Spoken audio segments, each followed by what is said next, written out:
Morning students.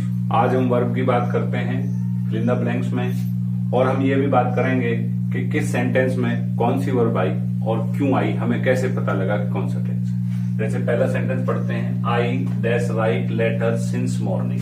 Since morning आता है, मैंने आपको बताया था कि सिंस मॉर्निंग का मतलब परफेक्ट कॉन्टिन्यूअस होता है। तो इसमें लास्ट भी नहीं है, इसमें टुमारो भी नहीं है, इट मीन्स ये प्रेजेंट परफेक्ट कॉन्टिन्यूअस है। प्रेजेंट परफेक्ट कॉन्टिन्यूअस में आई के साथ हैव बीन लगता है। I have been writing.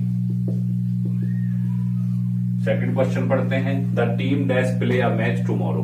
Tomorrow का मतलब फ्यूचर इंडेफिनिट टेंस, तो इसमें विल प्ले। थर्ड क्वेश्चन में जाते हैं, he dash go to school yesterday. Yesterday का मतलब पास्ट होता है, आपको पहले बताया जा चुका है, इसमें सेकंड फॉर्म आएगी। When the doctor reach the house the patient dash die. तो ये पास्ट परफेक्ट टेंस है। व्हेन से शुरू होने वाली जो क्लाउज थी वो द पेशेंट डैश डाई के बाद होती, कॉमा के आगे दे रखी है, फिर भी इसमें हेड प्लस थर्ड फॉर्म लगाएंगे, हैड डाइड। नेक्स्ट क्वेश्चन पे चलते हैं, I dash reach home at 10 last night. Last night, last plus कोई भी टाइम टेलिंग वर्ड हमने बताया था तो पास्ट इंडेफिनिट हो जाता है, इसमें भी सेकंड फॉर्म आएगी, reached. If you dash hungry can you can eat. ये इफ क्लाउज है, और हमने देखा कि कॉमा के बाद अगर फ्यूचर हो या प्रेजेंट हो, जैसे विल, शैल, कैन और मे के साथ फर्स्ट फॉर्म हो, तो आगे वाले हिस्से में हम प्रेजेंट इंडेफिनिट का इस्तेमाल करते हैं, अर्थात फर्स्ट फॉर्म या उसके साथ एसएस का इस्तेमाल करते हैं। यहां सब्जेक्ट यू है और वर्ब बी है। बी की 6 फॉर्म होती है बेटा, इज, एम आर, वॉज, वर और बीन। तो पहली फॉर्म है बी की इज, एम आर, और यू के साथ इज, एम आर से हमें आर लिखना है। नेक्स्ट क्वेश्चन है, रश्मि टोल्ड मी। रश्मि टोल्ड मी नरेशन बन गई, नरेशन बन गई। आगे बढ़ते हैं, तो आगे बढ़ते हैं, she dash go to Mussoorie the next month. Next month का मतलब है फ्यूचर, फ्यूचर इंडेफिनिट। अब क्योंकि नरेशन बन गई तो हमें इसमें विल की जगह वुड का इस्तेमाल करना पड़ेगा, शी वुड गो। इसके बाद I dash read when my friends came in. जब मेरा दोस्त आया मैं पढ़ रहा था, पास्ट कॉन्टिन्यूस।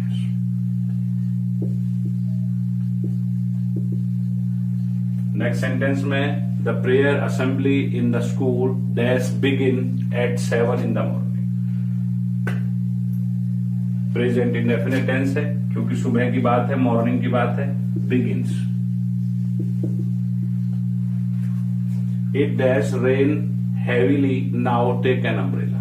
जब हमने प्रेजेंट कंटिन्यूअस पढ़ाया था तो मैंने कहा था कि नाउ के साथ प्रेजेंट कंटिन्यूअस का इस्तेमाल होता है। उसके बाद एक बात और बताई थी कि 2 सेंटेंस होंगे और एक हिस्सा इंपेरेटिव होगा, तो लास्ट का जो हिस्सा है take an umbrella with you, ये इंपेरेटिव है और इसमें नाउ भी दिया है, दोनों ही बातें हैं, तो ये प्रेजेंट कंटिन्यूअस हो जाएगा। It is raining. Next question है, it dash rain since morning when you came. Since morning इसका मतलब परफेक्ट कॉन्टिन्यूअस टेंस, लेकिन उसमें उसने कहा कि when you came, it means ये पास्ट है और पास्ट का पास्ट परफेक्ट कॉन्टिन्यूअस है, तो इसमें हम लगाएंगे it had been raining. Next sentence है, Mohan dash read newspaper every day. Every day present indefinite, Mohan reads. We dash see a movie last night. Last night भी past indefinite है, we saw a movie last night.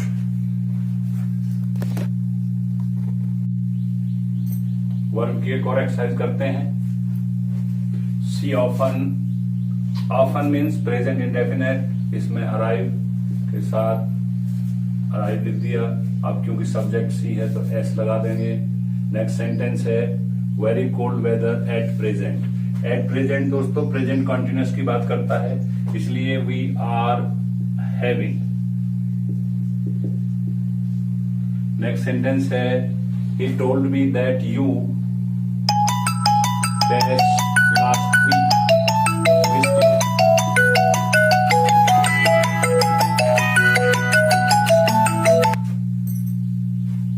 आगे I think that you by time दे रखा है तो future indefinite tense है, नहीं future perfect by the time. I think I that you will have finish, third form आ जाएगी finished. I neither smoke nor drink, ये हैबिट की बात करता है और सब्जेक्ट आई है, प्रेजेंट इंडेफिनेट टेंस है, दोनों में सेम वर्ब आ जाएगी। यहां भी ड्रिंक का ड्रिंक आ जाएगा। It dash rain when he came, अब ये पास्ट परफेक्ट भी हो सकता है, पास्ट कॉन्टिन्यूस भी हो सकता है। इसमें आपको देखना है कि जस्ता कौन सा है, एक्शन कौन सा सही है। बारिश हो चुकी थी कि बारिश हो रही थी, आई थिंक कि बारिश हो रही थी ज्यादा अच्छा है, इसलिए हमें लिखना है it was raining. If clause आ गया दोस्तों, if you dash go to the market comma, if you go to market dash buy me a pen, ये इंपेरेटिव सेंटेंस है क्योंकि कॉमा के बाद कोई सब्जेक्ट नहीं है, पहले इसको भरते हैं तो इंपेरेटिव में बाई का बाई आ जाएगा। अब इन्वर्टेड, इसके कॉमा के बाद वाला जो हिस्सा है वो इंपेरेटिव है, इफ क्लाउज है तो आगे भी फर्स्ट फॉर्म या उसके साथ एस आ जाएगी, तो यू के साथ गो आ जाएगा। द मेडिसिन टेस्ट हॉरिबल, दवाई का टेस्ट हॉरिबल है, मेडिसिन सिंगुलर है, प्रेजेंट इंडेफिनिट टेंस है, टेस्ट का इस्तेमाल हो जाएगा, एस लग जाएगी। He dash great job, he उसने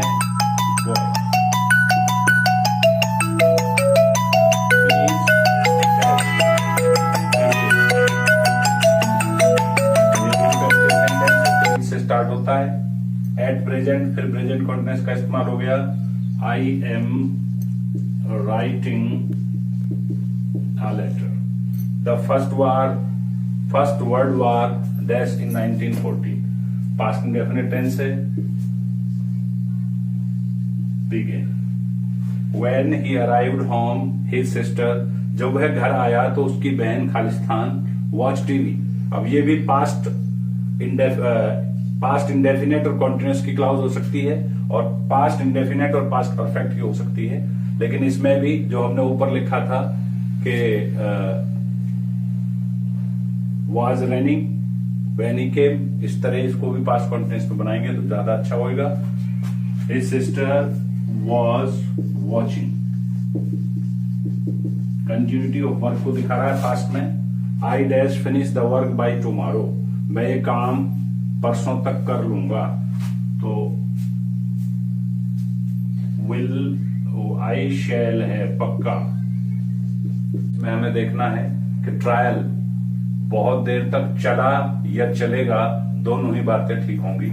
इसमें आप वेंट लिख सकते हैं, ये ऑप्शन सही है, और आप इसमें विल गो लिख सकते हैं, ये भी सही है, दोनों ही बातें सही हैं। Ram dash beat the thief if he caught him, ये बेटा इफ क्लाउज की बात आ गई है, इफ ही कॉट हिम, ये इधर पास्ट है तो इधर भी हमें पास्ट ही लिखना पड़ेगा, तो उधर सेकंड फॉर्म है, इधर would plus first form.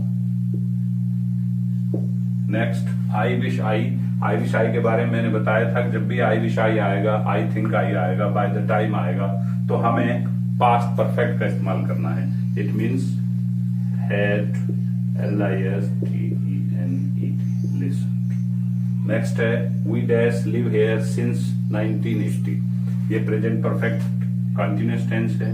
we have been living, क्योंकि इसमें ना तो लास्ट है ना टुमारो है, तो इसको हम प्रेजेंट परफेक्ट कॉन्टिन्यूअस में बनाएंगे। वैसे ये तीनों ही टेंसेस में बन सकता है, हैड भी लग सकता है, विल हैव भी लग सकता है, लेकिन जनरल विचार में जब हम चलते हैं तो हमें निकटतम जो प्रेजेंट होता है उसकी बात करनी चाहिए। अगर पास्ट का वो सिंबल दे तो पास्ट की बात, नहीं तो प्रेजेंट की बात करनी चाहिए। He dash know to me, बेटा ये बहुत इंपॉर्टेंट सेंटेंस है, अक्सर एग्जाम में आता है। इस सेंटेंस में आपको देखना है कि टू मी ये हमारा पैसिव वॉइस बन जाता है, और जब ये पैसिव बन जाता है तो पैसिव का मतलब है हमें वर्ब की थर्ड फॉर्म का इस्तेमाल करना पड़ता है। ये प्रेजेंट इंडेफिनेट का पैसिव वॉइस है, इसलिए हमें लिखना पड़ेगा ही इज नोन। अगर ये टू नहीं होता तो इसमें हम भरते नोज, ही नोज।